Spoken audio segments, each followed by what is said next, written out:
Sebuah kapal kargo berbendera Liberia milik Yunani, Magic Sea, terbakar hebat di Laut Merah pada Minggu 6 Juli 2025 kemarin malam setelah diduga menjadi sasaran serangan drone dan kapal kecil bersenjata. Awak kapal dilaporkan menyelamatkan diri ke laut setelah kapal kemasukan air. Firma Keamanan Maritim Ambre menyebut Magic Sea kemungkinan diserang dua drone laut bermuatan bahan peledak.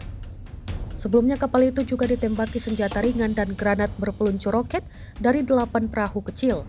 Dua drone lainnya berhasil dihancurkan oleh tim keamanan di atas kapal.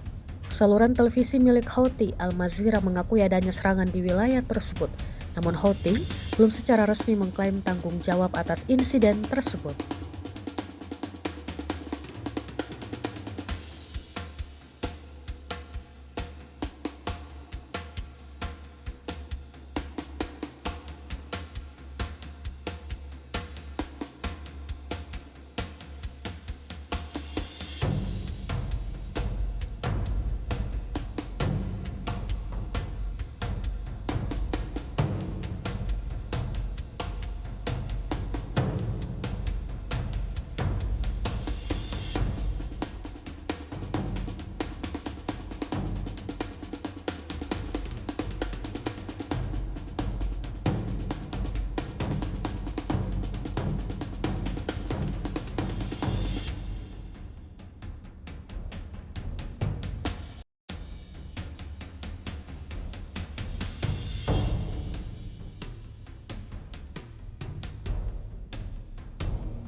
Download Tribun X sekarang. Menghadirkan lokal menjadi Indonesia.